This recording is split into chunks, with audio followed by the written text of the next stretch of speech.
again, welcome to another episode of Azania in Therapy with your host. I am Tlaka. Today I've got a very special guest, the chairperson of Dads in the Picture. Please welcome Zibuse Kunene, or better put as Teddy. Zibuse Kunene, welcome. How are you? I'm good, and you, Daddy? I'm good. Let's even start there. We're talking about why we call people daddies. Yeah. At Dads in the Picture, we have this philosophy that from the age of 18, a male from the age of 18 upwards, he's ready to take on the responsibility of looking after younger ones than himself. And we also inculcate the culture of responsibility in him. And so we call him Daddy. If it's a female, we call them Mommy. I see. So daddies and mummies. Yes, daddies and mummies. And they don't necessarily have to have children? No. Okay, so those who have the role of, or who are capable of looking after or parenting are bestowed that title, Daddy. Yeah. Wonderful. Maybe but also to clarify, what we don't say is just because we call you Daddy, Mommy from the age of 18, it means that now you must have. I see. So if you notice, children, especially girls, they are prepared from an early age. They've got dolls that they play around with. They are socialized into motherhood, into being a bride, and all of that. But males are not. So we encourage that start thinking of that role as a father, but it's also holistic in that you don't just become a father. You first have to be the right you first on your own have to be in the right mindset, and then being in the right mindset, you then have to be the right partner. Just on your own, not in a relationship. Before you meet someone. Yes. But when you get there, it's already too late. So we're working on all of that. And then on top of that, we then say there are 4 pillars that you need to look at. Emotional, spiritual, financial, and your physical. So we focus on those. We help you through those. And we don't say, come be perfect and then you can be part of us. We say, just be you.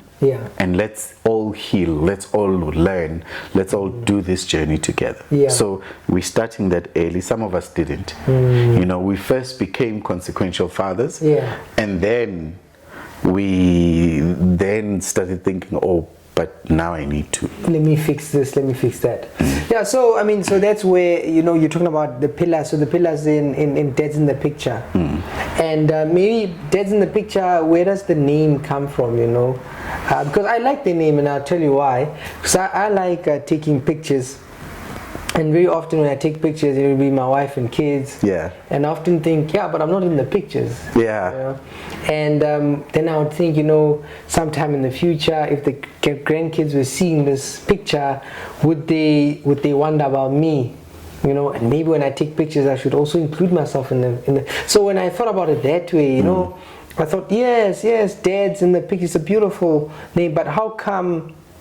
Where does it come from, man? It all comes from the history of the founder, Daddy Mish. As he likes to put it, he was raised by an army of women, and his father was not there. And so, being that he observed his own environment, okay, this is where I come from, and then when he then grew up and had his own family, which is what most of us dads do. When we get into a problem in a relationship and there are differences, now we need to walk away. We leave the woman with the child, and then we leave. But we never think about what happens in the absence of the father to the child. So dad is absent in that picture. But also, it says Dads in the Picture. So we're saying, Daddy, be in that picture of your child's life. So that whenever they look back, they can always say, my dad has been in the picture. So the pictures that you've mentioned, even though you are not in the forefront, in the picture itself, but they can say, my dad took this picture. Right? But if the grandchildren were to say, but what does your dad look like? That's what they want to have. That's a different question. And as dads in the picture, we we tend to be misunderstood, to be advocating for dads, but we're actually advocating for children. Who misunderstands you? Society in general. So wherever you are, you get this idea that people think that we're advocating for men, that we're advocating for dads, so that dads can be in the picture. But we're saying we're advocating for children, because the one who needs a dad is the child. And the child, at any point in their life, when they reflect, they need to say, Dad has been in the picture. I had my moment at school, Dad was there. I had my moment maybe in sports, Dad was there. I was struggling with that, and Dad was there. You know, in those, so every time Dad is in the picture, because systematically fathers have been removed from the picture. And because they've been removed, we then, as well as men, gotten used to the habit of, it's okay, I don't need to be there. So we're saying be there. Not financially, or not only financially, but when you don't have the financial means, you can still be there. Exactly. So there was an advert that I loved. I won't mention the brand name because they're not sponsoring. But what they did is a father had appointments with his daughter. And he would pick the daughter up. They would go to this place, and he would buy her something to eat. Just sit there, even if it was ice cream or one piece of food item to eat. And he had kept those every time. So they showed that journey, and I love that, because it simply says you don't need to be going to fancy places. You don't need to be providing these, you know, beautiful big things that others who have can. Just be there, honor that date. Beautiful. I mean, I think it's a very important point you are making, and as you said that, something crossed up on my mind. I don't know if you know David Kramer and Talib Peterson. I'm familiar with Talib, but Talib. Not, Okay. In any case, so I was in Cape Town. When in Cape Town, I came across this a production. It was called The Songbook, by David Kramer and Talib Peterson. I think Talib Peterson was murdered by his wife, Najwa Peterson, I think. But in any case, they'd written this play called The Songbook. Now, in the songbook, there's a song. There's a part of it's a production, a play. There's a song where this guy talks about, he said his father took him somewhere, and then when his father got there, his father said, "I'm coming back," and then his father never came back. So, but he kept waiting for him to come back, but he never came back. He thought he was going to come back, but he never came back. He realized, he finally accepts that my daddy's not coming back. So he leaves, you know. When he leaves, he decides to tattoo a teardrop on his cheek, saying that I'll never cry for this man, right? So he basically has to raise himself. So he raises himself, and the way he does it is that he gets involved in crime. And he becomes this guy, you know, who's involved in crime, and he grows up, he's a man, he survived on his own. Then he says one day he gets a message that says his father is dying, he's calling him, and he thought, great, I want to meet this man and give him a piece of my mind. He says, so then he went there to where his father was. He finds his father lying on the bed, and his father looked so pathetic. He didn't have energy to insult him or talk to him. And so when you say that, it's the point about, you know, because you said then the man leaves, he has a problem and he leaves, and he forgets what happens to the kid. And I was thinking that's actually one of the classic things, that when your dad is not there, you have to fend for yourself, and a lot of stuff happens to you. There's no model, there's no somebody leading you, and people start, and we underestimate it as men. And so then my question would be, the things that what makes dads to not be in the picture, right? Because one of the examples is said, you know, you maybe have a disagreement with your partner. Some people would say, I'd rather not fight with her, so I'm gonna go. And what are other reasons why we find a situation where dads are not in the picture? I think in the biggest part it's lack of awareness. that awareness that, one, when you leave, firstly, that woman now that you're leaving behind, she's angry, she's bitter, she's hurt, and this child wants answers. Where's my daddy? Yes. Mom, what happened to dad? He's gone, but why? You know, as children, and we like the why questions. They want to know, yeah. So she ends up lashing out on the child. So the child is, okay, but what did I do now to deserve this? And we don't think about that the pain that the mother feels and the answers the child needs, they are going to clash. Unless then she makes up stories. No, your father is dead. No, your father is in prison. Whatever.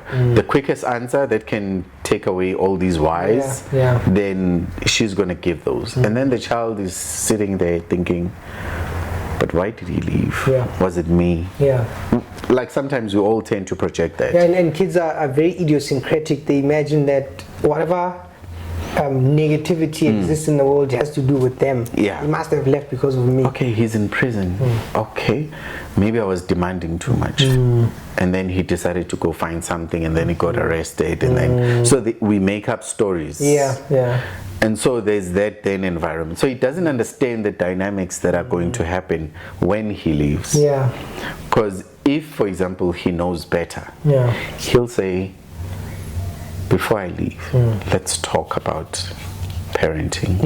I understand the pervasive culture that says women need to have children, but can we share, you know, the parental responsibilities? Or the day after he leaves, he comes back, he says, Ish, dude, I'm leaving, but, you know, I want my child. Right? Not that I want to take them away from you, but I want a relationship. I want a relationship. The sooner he does that, then the better. And it also depends on the distance, how far he is from that situation. Then there are situations where, let's come back to that story that you just narrated now. Why did the father take the son to the park first place? What was his intention? Did he really want to take him out of whatever environment and just leave him there? When he said, I will come back, did he really mean that he would come back? Or was it just a story? Nah, I'll come back and I'm leaving you here intentionally so that you can die.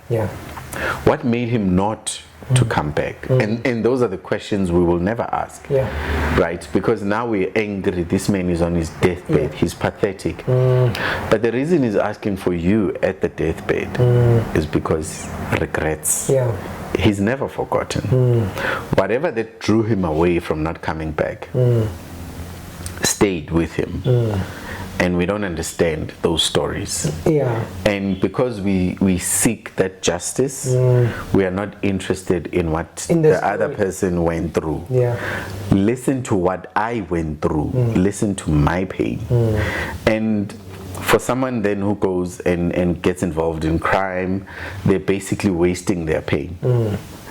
Because in life, if you can think about it, if I were not to have any sensation on my hand, and I take my hand and I put it on a hot stove, you'll burn, of course, and my hand will be damaged because there's no sensation of pain. But if I put it there and I feel the pain is saying, hey, do something, remove, and then deal with the pain, right? So even emotional pain, when we go through it, there's a purpose for the pain. That when you put your hand and you get burnt, right, it says take care of this, attention, this needs attention. And the more you then attend to it, then the hand gets better. So we need that sensation of pain, even emotional pain. And when we have that emotional pain, if we then turn to negative things, drowning ourselves in drugs, alcohol, and other behaviors, then we are wasting the pain. But when we think, okay, this has caused me this pain, first resolution, I'm not going to do this to anyone, let alone, excuse me, let alone my child. Secondly, how are other fatherless children feeling?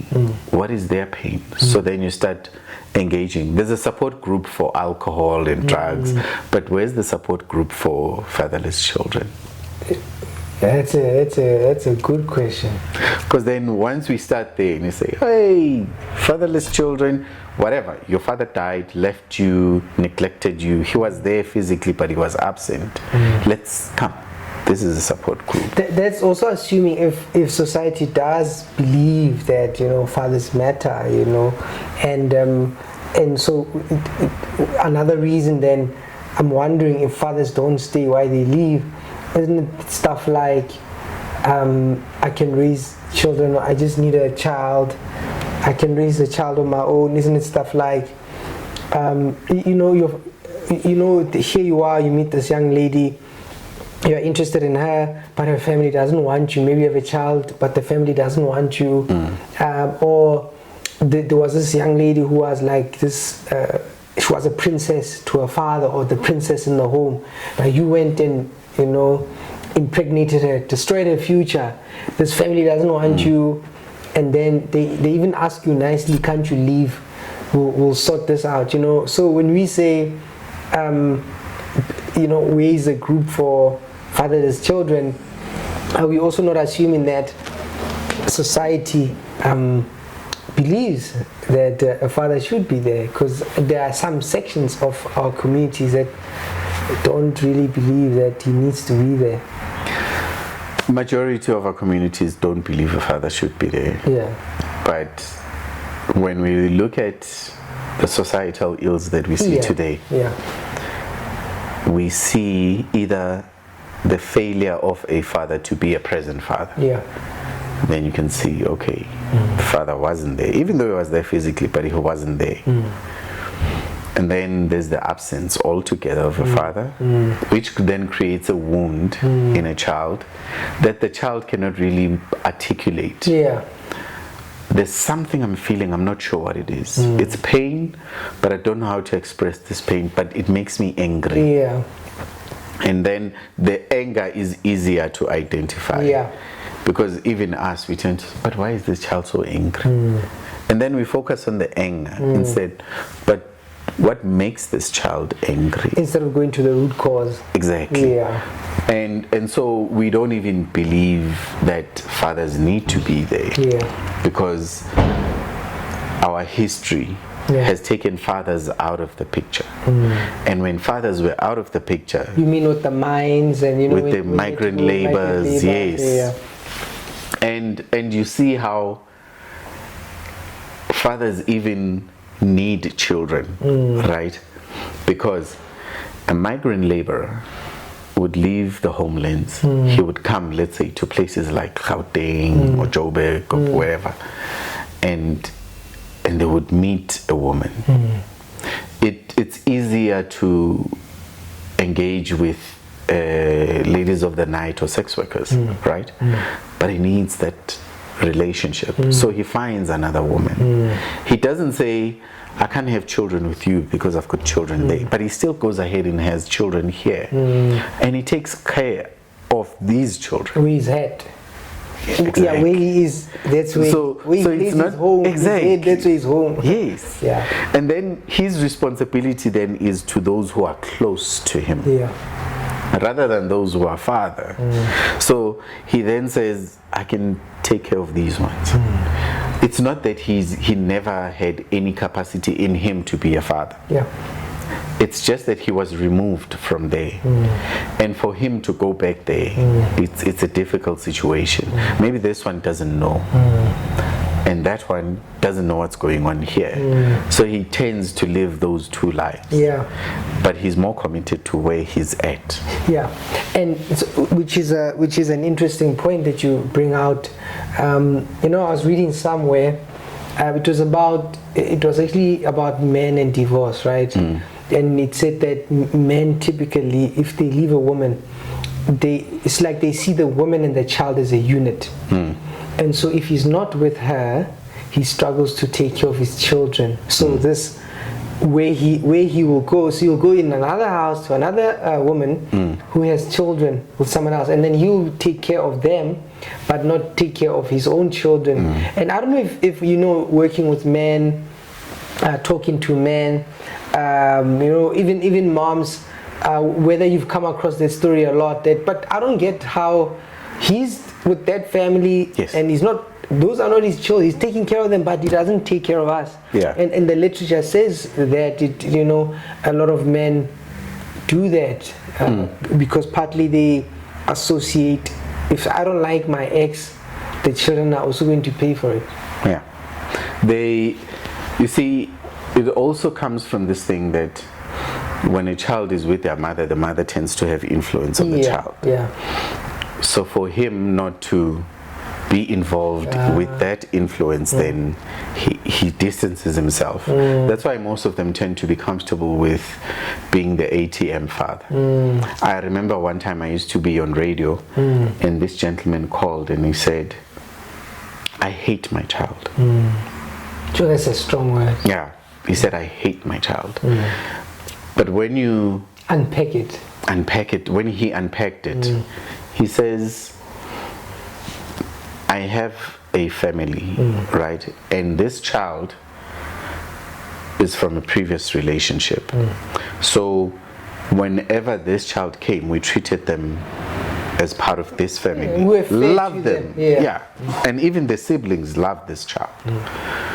But the influence from the mother came through, even to the degree that the mother claimed that the child was being abused. I can't remember exactly, but what made him hate the child was because the child was here with them, and the mother called the police on him, and he was handcuffed in front of this family, in front of his children here. And for men, once you called the police and they put him in a van, something has fundamentally for changed. A false allegation, something that didn't exist, and all because of what was happening this side. So for him, he hated that child. He said, "I'm okay with just giving money, but I don't want this child." Because he had that bad experience. You see. So those are the experiences that we get to see. For me, that story stayed with me. Just that father saying, "I hate my child," and because of that. And there are so many other things. Sometimes a man or a boy who's raised by his mother, don't talk back. Don't do this. There's a certain relationship he has with his mother that he then associates it with women. You don't argue, you don't do this, go away. He gets used to walking away, and then he gets into a relationship, and there's this woman. There's conflict, constant conflict. He doesn't know how to deal with it. His emotional IQ is very low. He's unaware of other mechanisms that he can deal with it. And the best thing he can do is walk away. That children are involved is another issue. He doesn't feel capacitated enough that he can handle it. And for those fathers who tend to, actually, the stories that I've heard, if a father lost his wife and something in him says you can raise these children, because the extended family tends to come in and says we'll take the children. So when the father gets to make the decision that these are my children, I'll take care of them, and when he gets to raise them, he doesn't believe, and he doesn't know that he is capacitated to be a good parent. But he falters. He falters through it all, and then he learns, okay, this works, this doesn't. Then I want to raise my children. And he ends up raising them. So for those, it's not that they studied out knowing what to do. They didn't start out saying, I've got this manual, like I'm gonna raise my children. It's just, I don't know. I don't know what I'm doing, but he does it. But they tried, Excuse me. So for those then who walk away and don't make the effort, it's because they don't know their capacity to be a father. Right? So they spend their life then just doing something else, fathering other children, other than this one. Yeah, that makes sense to me, because I mean, so for example, the example with young men, often I see moms bringing their teenage boys, and then the complaint would be, you know, he's so angry, and partly when you hear the story, the boys would say, but my mom doesn't listen to me. Or, you know, I feel like she ignored me, or there's a way she talks to me that I don't like. So out of respect, I just avoid her. You know, I avoid not to shout at her. And so that could be a learned behavior that, you know, men grow up with, and therefore struggle with their emotional intelligence, right? It actually reminds me of there was these young bulls in, I think it was the Kruger, and then I think it was about 4 of them or 5 of them, but there were these young bull elephants. They used to kill other animals. They would kill there was cattle there, so these young bulls would go and gore them, and you know they would cause trouble. And you know how they fixed them? They got a male bull, and they introduced it to the park, and they just settled down. And so I think of that in that, you know, sometimes I think maybe partly why then, you know, men struggle with their emotions is that maybe they didn't have examples. They didn't have the opportunity to watch maybe their fathers and moms work through an issue, work through a problem, and so when they are confronted with that situation, they don't know what to do. But sometimes it's because it's not just because, say, it's something that the woman does, you know, but as men, what do you find that we do that, because part of what you mentioned is that maybe sometimes because the person doesn't know, but sometimes we are also harsh, and we lash out, and we are difficult. I mean, what would you say about that by men who are not in the picture partly because of their own behavior? You know, we can look into their backgrounds, but what we then contribute, because I can see how a family might make me go away, a partner that's insensitive might make me go away. But what are some of the stuff that us as men do that make it hard for us to be in the picture? Self-condemnation. If, for example, I am a harsh person, and I find myself always being harsh to my child, and I can see that this child is hurt, being affected by what I'm and I don't know how not to, so I tend to take myself out of the situation. So you're kind of walking away to save the child. Yes. In your mind. In my mind, it makes sense to me. Remember, as men, if something doesn't make sense, I'm not gonna come and say, Thabang, let's talk. I need to make sense of this. A, B, C, and D. No. It's, I need to make sense of something. And then I'm going in here. And then I get trapped here. So every time I hurt this child, I see, but why do I keep doing this? Why is it this child? Do I blame this child? Do I blame this environment? And then I stay here in my mind. Then I realize maybe the best thing to do is just to get myself out of this. And I think I'm going to digress a little. No problem. Even for someone who commits suicide, it's never to say death is just, I just want to die. It's typically because of relief, and I just want to rest from this. I feel overburdened. If I can just make this stop. So maybe if I don't wake up, then this would stop, right? If I take this gun and I blow my brains out, I'm gonna stop thinking. Because the thoughts are here. I just need to stop thinking. So when the father then comes back and says, I can't explain why I'm leaving, because things are seemingly good, but I'm still harsh. it's things from work around him, his inadequacies, everything that goes on in his mind. He reacts, but he doesn't understand how to deal with that. So to protect this child, he then leaves. Women watching may say, yeah, but it's an excuse. When you are not the man, when you are not the person, when you're not in their shoes and you've walked every single step that they've walked, it's easy to say that. It looks like it's an excuse. And the biggest mistake that people make is, yeah, but I also deal with this. You don't see me committing suicide. You don't see me leaving. It's hard raising these children, but you don't see me doing this. But you're not that person. You're not that person. Yeah, you don't have their personality, their history, their makeup. You were not born when they were born. You were not with them in the womb. And you don't have their genealogy. I think there's a book, a friend of mine introduced me to that book, and it has blown my mind. It's by Mark Wallian. It didn't start with you. It's amazing how history impacts us. Yeah.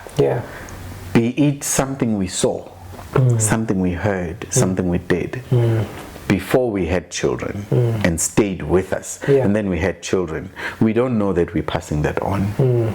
Even something that happens when our children are there, and the trauma that we experience, and then we get to pass it to our children.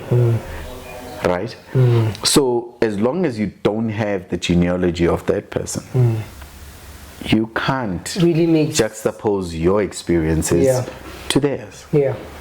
And that's why understanding is such an important thing. Just sitting with a person and say, Thabang, A, B, C, and happened. A, B, C, and D happened, but take me through your thought process. Like what was going through your mind? What actually happened? There's a theory that I have that things like crime, gender-based violence can be alleviated or can be reduced if at the point when the perpetrator is arrested, there's a psychologist who comes exactly at that point. After they committed the crime. After the person has been apprehended. After the person has been apprehended, the police have gotten them, that person is now in the cell, and then the psychologist comes and says, you're here, what's going through your mind? Not because, even if the person, we see that person committing that crime, right? And there's recording, there's everything, so there's no denying, so it's not an alleged we are sure we did this, we're sure, and everybody has seen it, we're sure. And then the psychologist sits with the person as if they're not even guilty, we just says, to understand what happened. What were you feeling at that moment? And for us as men, usually, when you say, how are you feeling today? This weather is boring. I'm cold. But we don't really know how to articulate. So when we get that person from that point and start working on them, by the time they go through all the other processes, we're not saying we want to excuse what they did. We want to understand and start the healing process. Because we all have traumas that we have not dealt with. And we all have daily issues. I mean, that makes sense to me. I actually have sat with somebody who was arrested, got involved in crime. And I was asking him, how did you get involved in that? And he explained that, so he was in school. And when he was in school, he actually went from house to house because they named him, they labeled him a problematic child, right? But when he was in school, the labels that we put on him. But when he was in school, he says there would come a time where, like CVs, during CVs, the other kids would, dress nicely. And then they'll talk about, my father bought me this, my father bought me that. And that used to bother him.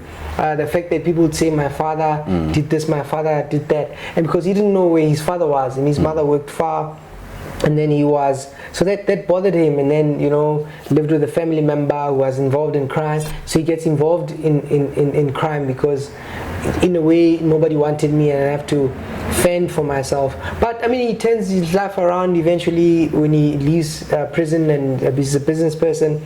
But actually, you can see that but he's always had the business acumen. He's always had the ability to think and to do something, but it's like nobody helped him process that in what you're saying. If somebody's done crime and we ask them, hey, where are you, right? And then you make me then maybe ask, right, do you think the way to help men, right, is helping them get in touch with their emotional world, you know, to help them with their IQ? I asked this because even earlier you had mentioned, you know, how maybe we didn't get enough rehearsal, right, whilst growing up, or when you've been told don't answer back. So there was a particular emotional culture that you grew up with, and you learned, okay, if I have a problem, I walk away. And but when you say if somebody had committed a crime and we're sitting, we're talking to him, maybe if they understand, because men lack awareness when it comes to these things, that might help. I'm asking also because I once sat with a man who sexually abused his girlfriend, his ex-girlfriend. So he went somewhere to a party or something.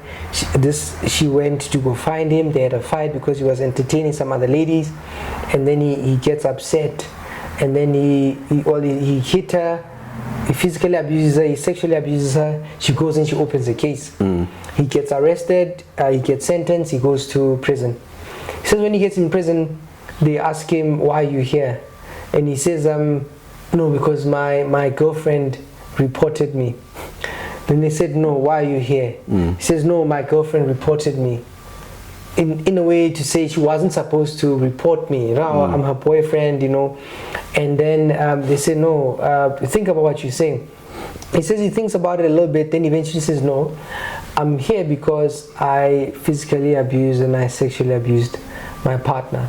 And then he says, yeah, and then she was right to do that. Then I was wondering what got him there, and he says, no, it's because they used to talk often about what he did, and he had some time to reflect.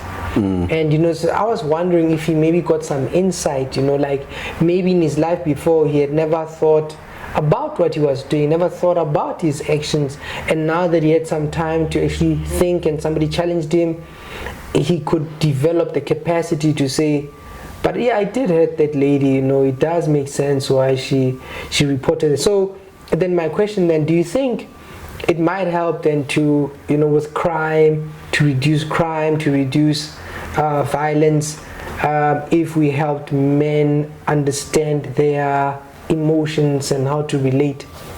It can go a long way. Yeah. Because, but also it's just not emotions, just getting someone to critically think. Yeah. Okay, but let's say the reflection part. Yeah. So let's say I really do this A, B, C, and D, but is this right? You know, when somebody can really sit and think. Yeah. And I'll acknowledge that in the spur of the moment when you heat it up, it's not easy to stop and think. Yeah. So the work then obviously needs to have started much earlier. We usually say you strike when the iron is cold. Yeah. So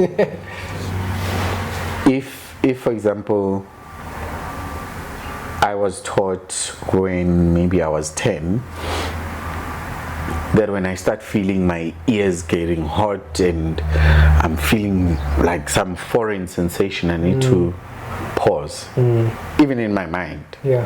Pause and think, okay, where is this coming from? Is it here? Is it, you know, where is this? Why am I getting hot? Okay, is it out of excitement or am I getting angry? And then as soon as I can identify that, why am I angry? And then start to identify the source of our emotions. And then owning up. So somebody can say, you made me angry. But nobody can make you angry. It's the way you respond. I responded in anger and I acted it out. It's okay to be angry. But you don't have to act it out. So if we get to teach boys that how to process their emotion, what's going on within themselves, the pain of being left by a father, whether through death or whichever way, if they can identify it as, I'm hurt, my dad left me, even if he died, my dad left me, and I'm hurt. And this makes me angry. But why does it make you angry? Because now I'm going to go through life without a father. Yeah. I'm going to keep hearing other children saying, my dad this, and I will no longer have that. Maybe he decided that now I'm going to surrender and die. Maybe they blame the stages of grief. Allow that person to go through the stages of grief at that stage. Irrespective of what the loss is, whether the dad left or he died or whatever, but it's still a disconnection, it's still some form of death. Yeah. So allow them to process it as if in any event it was death. Yeah. Because then they'll go through all those stages and then they'll come out on the other side. Yeah. But they would have processed the emotions. Similarly, when I'm excited and maybe I don't know what's going on, I see this girl because I'm still young, and then suddenly something gets exciting between my legs. Okay, what's happening here? I don't understand. One day I wake up, the bed is wet, but it's not really everywhere wet, but it's just localized here. What's going on? It feels slimy. Okay, what's this? Instead of being shameful, allow them to say, hey, what's this? And then instead of us laughing at it, because sometimes as children there's a point where we know how to process our emotions, but then because we get laughed at or because we get scorned or ridiculed, then we learn, okay, I shouldn't. Not to do that. Yeah. I shouldn't. I'm not going to do that anymore. So when that happens, then you're like, okay, but what do you think then this means? What do you think this means? Sometimes we get taught at school that when we reach puberty, we will then start experiencing ejaculation. So you ejaculate while you're sleeping, and then you realize, oops, I'm wet. Maybe I peed myself. And then if you're able to say, hey, my underwear is wet, why? This, oh, do you remember at school you had this or no? Okay, if you didn't, then this is what's happening. So we always need somebody assisting us in understanding what is happening to us. Yeah. And if as children we need somebody external helping us understand, surely as boys we need a man, like I really mean a man, to help us understand what's happening to us as men. Yeah. If me now as a grown man, I can sit with an elderly man and get to ask him, but how have you dealt with this in the past? If I can have that need, what about the young boy who doesn't have a father, who doesn't have a positive male role model? Who is he going to ask that question? Because if I can go to an elder and say, Timer, such and such happened with my wife, and this is what's going through my mind. And if he's emotionally woke, he can say, okay, this is what you are feeling, or this is what you felt. Yeah. And this is the ideal way to deal with it. They give you tips. Because sometimes we tend to think, I know better than this generation. And in this generation, it's through experience. Tina, it's through theory. So, yes, working with emotions, helping us understand what's happening in our minds, in our hearts, in our bodies, will help a lot, will go a great deal. Things like accepting a no. You are asking for something, they said no. You were grumpy, you whatever, it's okay. Go sit there. When you come back. Because now we say no, and then we say, go. Okay, sorry boy, And when they've lost something, and we say, it's okay to lose. It's okay for that person to say no to you. And let them. They are well within their rights to say no to you. Accept that and respect it. And walk away. Don't hate them for it. And if we can teach them that, then he won't be the ex-boyfriend who says, if I can have you, nobody can't. Makes sense. All right? If he can if he can see the girl whom he thinks is the most beautiful girl, and that girl says no, and he says, okay, then there's somebody then who's coming. Understanding that there's somebody else who's coming, then this one then clearly is not for me, because the one who was for me was going to respond better. So having that, thinking about loss and no's in that sense, you know, when we can take away the sense of entitlement towards another person's body, and we teach him, and this is where fathers are so needed in society, because mothers tend to be gentle, more persuasive. As fathers, we come in and say, hey, no. I'm sure you've seen it in your house, that when children are running amok and mom is busy saying, hey, please stop that, you would say it so many times, and you come in, hey guys. Yeah, it depends what kind of mother is. But I know what you mean. I know. So it comes, right? So even as fathers, we there's a harshness about us that is required. There's a firmness about us that is required in raising children. And that's why you can never say mothers are the perfect ones to raise children, or fathers are the perfect ones to raise children. Children need both parents. That's the best form of parenting. No, definitely. Yeah, no, that makes sense, because I mean, what you're talking about. So I think emotionally, yes, I suppose when we are able to, you know, process, I think the way we deal with anger, if one is able to think more, the actions you'll take become differently, you know. You don't, there's a way when you experience anger or frustration, you are able to process it better. But what you're also adding to that is the idea that, but we have to think, and we need models, right? Yeah. And even when you say, when the father would say, hey, and then people get in line, right? And I've got stories like that with my father, you know, when he just made a comment and you listen. And part of it is because men are systematic in our thinking, and we care about things. And women are typically empathic, so they're emotional. And I often say, so we need both, because you need both parents to be able to, at some point in your life, you need somebody who will take care of those tender needs. Yes. But at some point you'll need somebody to focus, to help you deal with the world and stuff like that. And if you have one, you lack the other. Yeah. Like, you know, sometimes when you find somebody who are just raised by their parents, there's a coldness. You know, they might be effective, good at their work, but might struggle with emotions. You get brilliant surgeons who are not nice to you. The people are brilliant at their job, but their emotions are not really the best. They know how to comfort, they know how to do, you know. Or sometimes you get people who are very empathetic. Maybe you are pampered and you're given what you want, is the example you are giving, you know. Your mom is supposed to say no, you sulk. She says, okay, my boy, take this. Then at that point you are learning, oh, okay, I can't take no. And because growing up is a painful process, you're supposed to grieve, you're supposed to suffer those losses, and that they sharpen you, that they mature you. And because you were used to getting your own way, you were mommy's favorite little boy or daddy's favorite, right? And then they let you get used to a world where you have your way.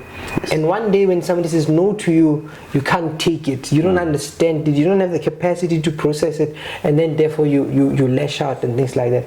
And so that makes sense to me.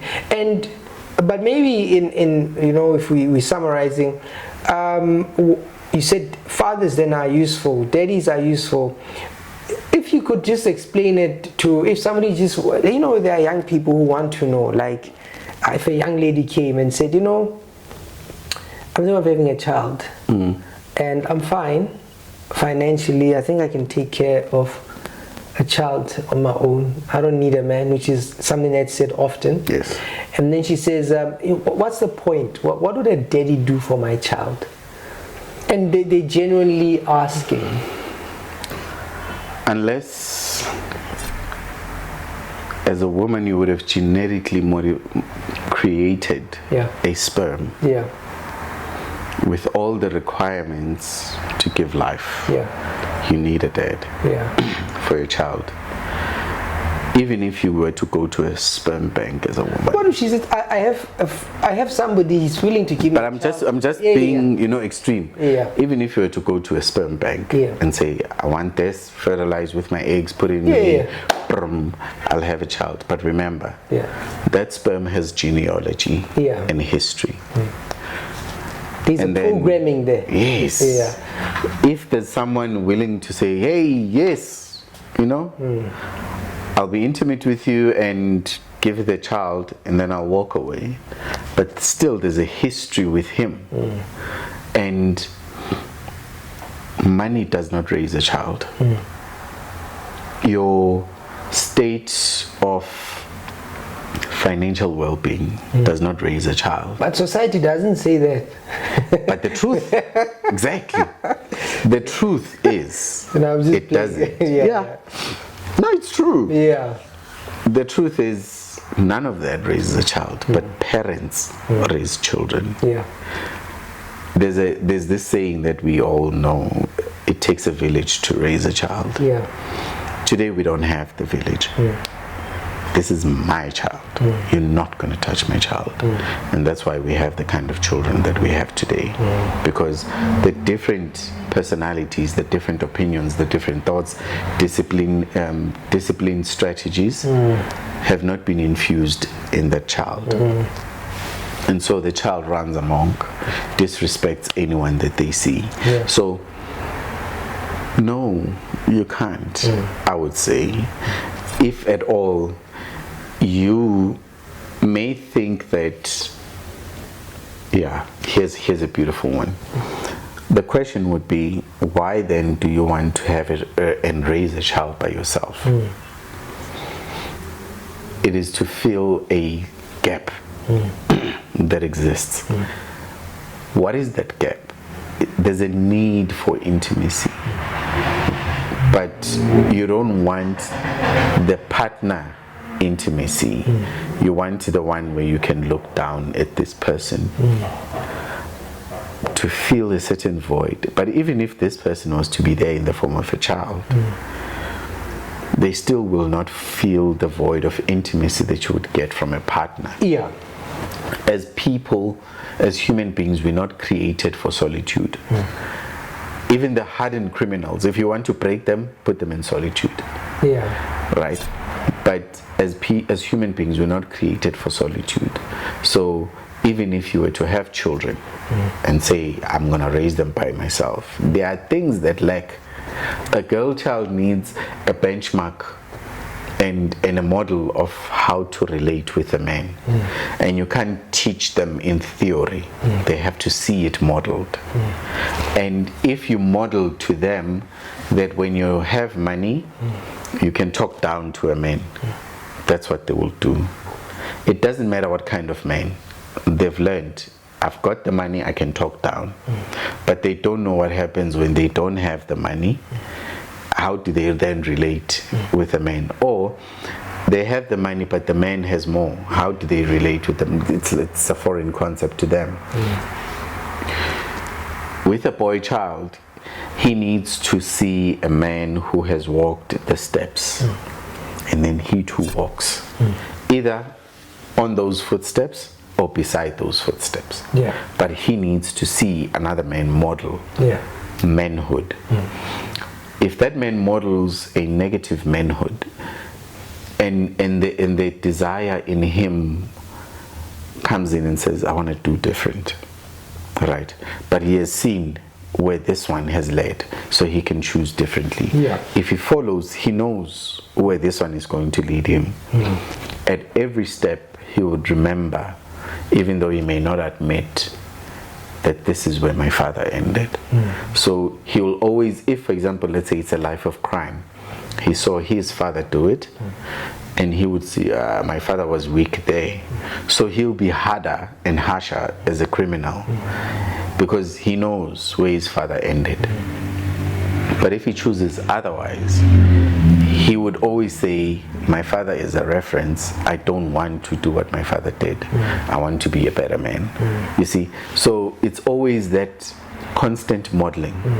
For a girl child, as a mother, you're saying, It's okay not to have relationships. Have money.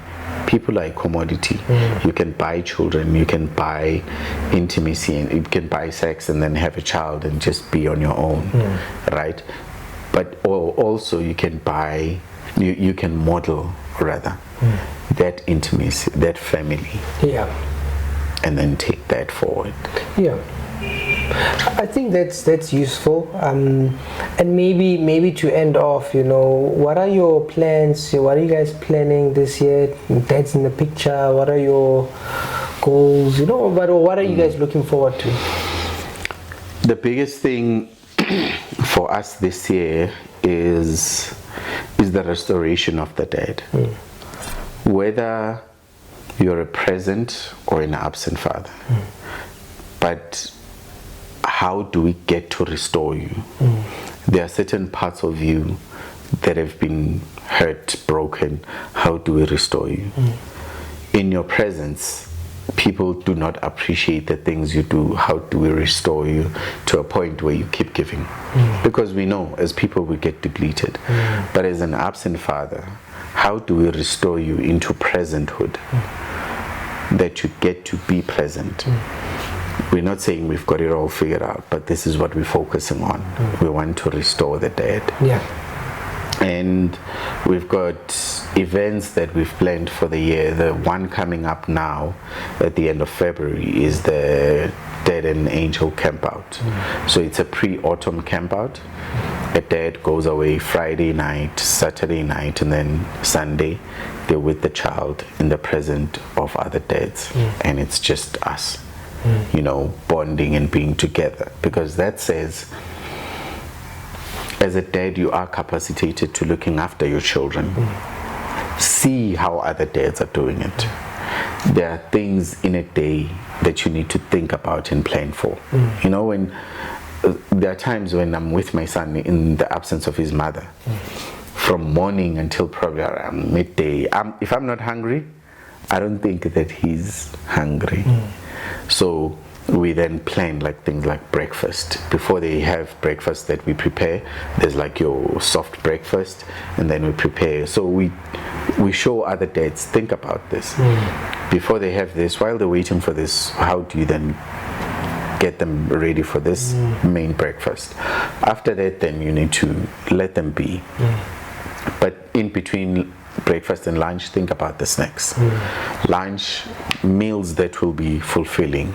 Between then and dinner, there needs to be other things that happen. So it's those things that we constantly learn as dads, even with the food that we prepare. We always constantly thinking about that. So that's the importance of the campouts. And then we have coffee catch-up sessions where we're just saying as dads, let's catch up, right?